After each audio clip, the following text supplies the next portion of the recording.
Dans cette vidéo, on va se concentrer sur l'analyse d'un jeu. On va faire le reverse engineering d'un jeu. Et par rapport à la précédente vidéo que j'ai fait où j'analysais un petit peu rapidement de manière générale pour faire de la veille le top 10 ou le top 15 du marché US sur iOS, j'ai décidé dans cette vidéo de tester le jeu numéro 1 en date du 23 février sur le store US, tout jeu confondu et même tout app confondu, qui s'appelle Roller Splat, qui est fait par Voodoo.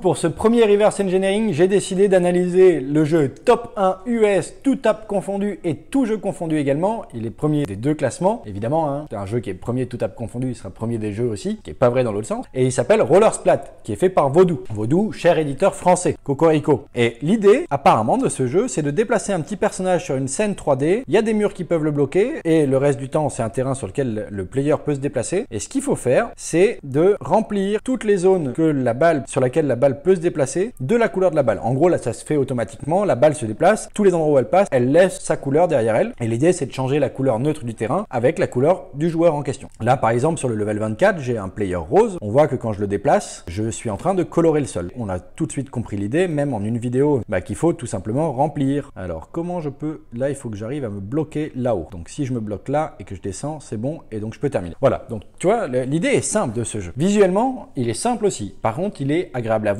Il est contrasté, c'est plus ou moins évident de voir comment on y joue. Tout est intuitif en fait, donc c'est ça qui peut faire aussi peut-être le succès de ce jeu, c'est peut-être le côté intuitif du gameplay. Bon, pour le moment, jusqu'au niveau 25, c'est pas très complexe, c'est assez agréable à jouer. Je suis en train de voir s'il y a d'autres choses à te montrer sur ce jeu, vraiment intéressantes. Tac, fini. C'est franchement pas mal. Alors, je sais pas combien il y a de niveaux dans cette version-là, mais c'est simple, c'est agréable à regarder. D'ailleurs, en parlant de visuel, intéressons-nous au visuel. On a globalement l'idée d'un dégradé de couleur. Là, en l'occurrence, sur ce niveau 29, on part d'un dégradé vert clair vers un dégradé un peu plus vert foncé, ce qui est peut-être d'ailleurs réalisé juste avec une directional light, tout bêtement, à vérifier. Et on voit quand même cette structure qui bouge, qui représente comme si c'était de l'eau poly en fond. Moi, je trouve ça sympa. Il y a des assets complètement gratuits sur l'asset store de Unity et certainement pour d'autres moteurs de jeu également, qui permettent de faire ça, où il y en a qui coûtent moins de 5 $, donc tu vois, ça peut se faire assez facilement. Par-dessus, on a un terrain qui est très contrasté. C'est-à-dire que là, par exemple, on a des murs qui sont délimités, qui sont blancs, avec éventuellement les faces perpendiculaires à la face du dessus qui sont un peu gris, avec différentes teintes de gris, parce que c'est les ombres créées par la directional light. Et on a un relief en 3D. Les murs sont plus hauts que le sol sur lequel on peut déplacer le joueur. Le joueur se déplace sur un sol qui est gris neutre, qu'on peut recolorer avec le trail de notre joueur. Et d'ailleurs, si on regarde le trail, cet aspect un peu peinture, ce côté qui gicle, c'est plutôt bien fait. Et ça doit être un VFX qu'ils ont fait pour l'occasion, avec un trail. Et c'est propre à regarder, c'est agréable. Bon, ce niveau est quand même pas difficile. Il demande beaucoup d'action, mais il est pas dur. On remarque que tous les terrains sont basés sur la même logique. Un fond qui bouge, qui est d'ailleurs toujours le même, mais dont on change la couleur. Le terrain qui est toujours blanc et gris. Et un player qui change également de couleur pour avoir une couleur qui contraste avec le background. En gros, ils utilisent vraiment, dans la grande ligne, 3 couleurs. Une pour le terrain qui est vraiment entre le blanc et le gris. Une pour le joueur qui contraste beaucoup avec celle du background qui est encore une autre couleur. Et on a des petits dégradés autour de ces 3 teintes-là principales. Si on se concentre sur les effets visuels aussi en dehors du gameplay, on peut s'apercevoir que les animations de fin sont plutôt belles. On a donc un petit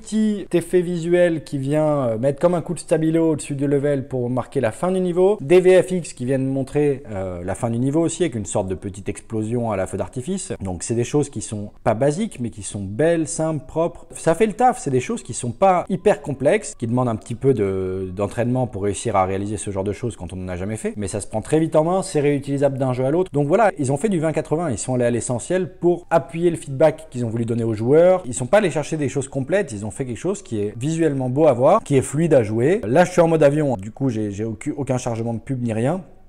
C'est très fluide, c'est très agréable à utiliser. Moi, j'aime bien ce jeu, très sympa. Qu'est-ce qu'on a d'autre comme option? On peut enlever les vibrations, on peut enlever le no ads, enfin enlever les pubs. On a un classement.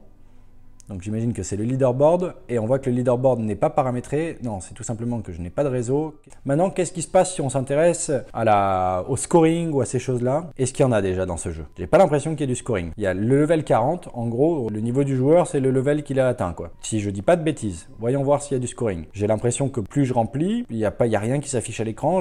Non, il y a pas de scoring dans le jeu. Donc tu vois, même dans certains jeux, la feature du scoring n'a pas d'utilité. Ou en tout cas, là, ils ont considéré que c'était pas utile et en effet, ça n'empêche pas de pouvoir avancer dans le jeu, d'être content de finir un niveau, et ainsi de suite. Donc plutôt intéressant. La seule chose qui va permettre de différencier les joueurs, ça va être le niveau atteint, le plus grand, finalement. Qu'est-ce qu'on a d'autre? On a une logique de level. Chaque level détient une map en particulier, une couleur de background et une couleur de player. Globalement, c'est ça qui va faire varier le visuel du jeu. Mais en termes de gameplay, on n'a rien de nouveau. On est toujours sur une mécanique de swipe ou de touch and drag. On est uniquement sur de la variété visuelle et un changement de pattern ou de level design de la map. C'est tout. On n'a rien de plus. Quelques VFX en fin de partie pour récompenser le joueur. Il n'y a pas de condition de perte, de mort. Comment on peut mourir dans ce jeu? On peut pas mourir. Enfin, pas que j'ai pas l'impression qu'on puisse mourir, à part être bloqué. Mais du coup, c'est un jeu qui n'est pas stressant non plus parce que je peux très bien lancer la partie et attendre, te parler, boire un café, dire coucou à un ami, quelqu'un que je croise ou je sais pas quoi. Je vais pas être stressé. Et ça, c'est en général assez typique sur les hyper casual games. On évite de mettre en situation de stress permanente les joueurs. Ils peuvent lâcher le doigt, le jeu continue sa vie, tu vas pas mourir. Éventuellement, tu perds un peu de terrain sur les autres joueurs s'il y en a d'autres. Ça t'empêche pas de pouvoir jouer, quoi. Contrairement à d'autres jeux où tu es obligé de rester concentré, focus sur ton écran en permanence. Donc pas inintéressant. Oh, le niveau le plus simple du monde, niveau 46.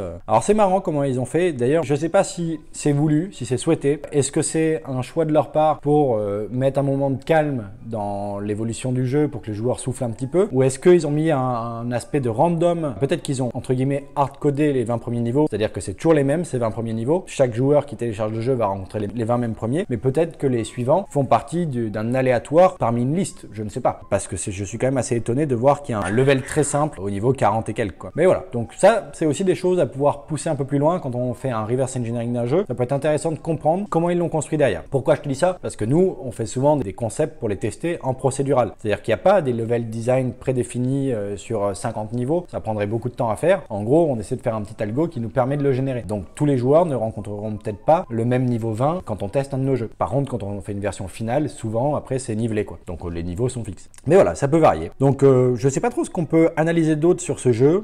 Pour moi, je pense qu'on a fait le tour. J'ai quand même atteint le niveau presque 50 et j'ai pas vu de nouveauté dans le gameplay. Donc voilà un petit peu ce qu'on peut mettre en place pour analyser dans les grandes lignes un jeu, aller un petit peu plus loin dans les profondeurs de certaines mécaniques, comprendre que certaines mécaniques ne nécessitent pas forcément du score par exemple, pour faire comprendre aux joueurs comment jouer. Bon, je vais m'arrêter là pour cette vidéo, ça sert à rien d'en faire beaucoup plus, tu comprends l'idée. Voilà, j'essaie de me concentrer sur l'analyse de chaque chose. Là, j'ai joué en mode avion, donc je n'ai pas de publicité. Mais en général, ce que je fais, c'est que d'abord, je mets mon téléphone en mode avion et je teste mes jeux pour avoir vraiment la concentration sur le gameplay, pas être dérangé par les pubs ni rien. Et quand j'ai fait ce reverse engineering là au niveau du gameplay et des autres petites features, du scoring et autres qui peuvent y avoir dedans, je remets ma connexion et je regarde un peu comment ils ont dimensionné leur publicité. Ça, c'est intéressant. Je prends des notes également là-dessus parce que moi, ça m'aide aussi pour la monétisation de mes jeux, pour mieux comprendre ce qui se fait pas bien. Je regarde également les avis en parallèle de ces jeux-là sur les stores pour comprendre de quoi les joueurs se plaignent, pourquoi les joueurs aiment bien ce jeu. Évidemment, dans les avis négatifs, on retrouvera souvent too many ads, beaucoup trop de pubs et ainsi de suite. Donc, ça permet quand même de donner une indication. C'est pas toujours une mauvaise chose à regarder. Donc, on aura vu ensemble un jeu de vaudou qui s'appelle Roller Splat avec un point d'exclamation, top 1 du marché US, mais également d'autres pays. Donc, j'espère que cette vidéo aura pu t'intéresser, que ce nouveau format t'apporte de la valeur. Si c'est le cas, mets-moi un gros pouce en l'air, ça me fait toujours plaisir et ça me permettra de le savoir